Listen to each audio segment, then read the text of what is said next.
के पास वतन में भोग लेकर के पहुंचे। बाबा को जाते ही सभी भाई बहनों की स्नेह भरी याद प्यार जा कर के देते हैं। याद प्यार देते बाबा ने एक छोटा सा दृश्य मर्ज किया। समय के अनुसार बाबा ने दृश्य दिखाया। एक बहुत बड़ी बोट है, स्टीमर जैसी, और एक नाव है। दोनों ही चल रही है। वो भी अपनी दिशा में चल रही है बोट, और स्टीमर भी अपनी दिशा में चल रहा है।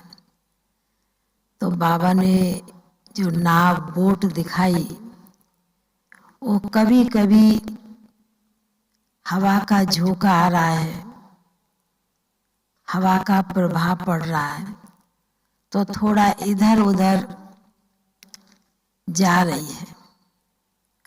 और स्टीमर था, वो तो वैसे भी मजबूत होता है, वो अपनी दिशा के अनुसार ही चलता जा रहा था।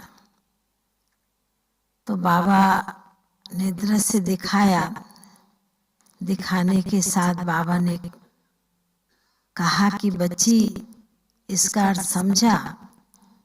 तो मैंने बाबा को कहा कि इसका भाव अर्थ आप ही बतलाएंगे। बाबा ने फिर कहा कि बच्ची, समय के अनुसार कई बाबा के बच्चों में मन में, पुरुषार्थ में, अपने संकल्प में बहुत स्थिरता है। और कई बच्चे जिस प्रकार छोटी बोट होती, नाव होती है, उसका थोड़ा भी हवा का प्रभाव पड़ता है, थोड़ा इधर उधर होती है। तो बाबा ने कहा कि इसलिए बाबा चारों तरफ के बच्चों को देखते हुए बाबा ने दृश्य दिखाया। बाबा ने कहा, ये जो छोटी बोट है, नाव है, जिस प्रकार हवा के झोंके से थोड़ी इधर उधर होती है, फिर उसको स्थिर किया जाता है, क्योंकि जिस दिशा में ले जाना है। तो बाबा ने कहा कि इसी प्रकार दुनिया का प्रभाव भी अभी चारों तरफ का कैसा कैसा, किस किस प्रकार का है।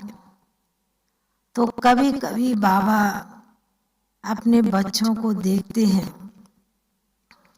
कोई ना कोई प्रभाव में, किसी के थोड़ा भी बातों में, मनमत में आकर बाबा ने कहा अपनी जो सच्ची दिशा है, अपनी जो मंजिल है, उसमें भी बच्चे भ्रमित हो जाते हैं।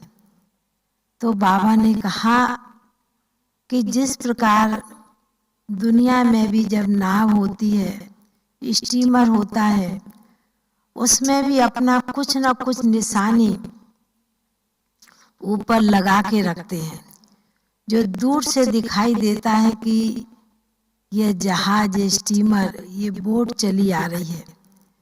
तो बाबा ने कहा कि इसलिए दुनिया के बातें, दुनिया के झकोरे हिलोरे भी बच्चों के सामने बहुत आते हैं, पर बाबा ने कहा कि अपनी मन की स्थिरता, अपने मन के सच्चे भाव और बाप में निश्चय रख के चलते हैं बच्चे।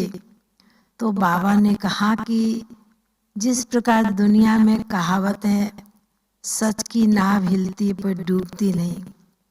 तो बाबा ने कहा कि आने वाले समय में भी अनेक बच्चों के सामने कोई ना कोई, किसी न किसी प्रकार की बातें आती रहेंगी, पर बाबा ने कहा कि अपने मन की स्थिति को बहुत ही पावरफुल बनाकर रखेंगे।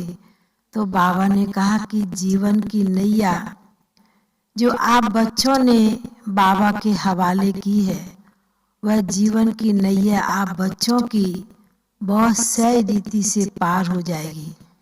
तो बाबा ने ऐसे लग रहा था, बाबा के कहने का भाव कि समय के अनुसार बाबा हम बच्चों को कई प्रकार के कई रीति से सूक्ष्म इशारे देते हैं। तो बाबा ने कहा कि इसलिए बाबा आज चारों तरफ के बच्चों को देखते हुए यह दृश्य मर्ज किया। फिर तो बाबा के सन्मुख भोग रखा था, तो बाबा ने भी बड़े प्यार से बड़े स्नेह के साथ मधुवन का जब भी भोग लेके जाते हैं, याद के साथ बाबा बड़े प्रेम से भोग स्वीकार करते हैं और उस भोग में भी उसी प्रकार शक्ति बल भरते हैं। बाबा ने कहा कि भोग में भी बच्चों की बड़ी भावना होती है, श्रद्धा होती है, उसी भावना से भोग लगवाते हैं। तो बाबा ने कहा इसलिए आज बाबा विशेष जिन बच्चों की विशेष सूक्ष्म यादें लेकर के बच्ची आई है, तो बाबा ने उन बच्चों को भी, उन आत्माओं को भी मर्ज किया प्यार से, और मर्ज करते हुए उन्हें बड़े प्यार से भोग स्वीकार कराते हुए फिर बाबा ने मर्ज कर दिया। और आप सभी भाई बहनों को भी बहुत बहुत स्नेह भरी याद प्यार दिया। बाबा का याद प्यार लेते सभी के प्रति फिर नीचे पहुंच गए। ओम शांति।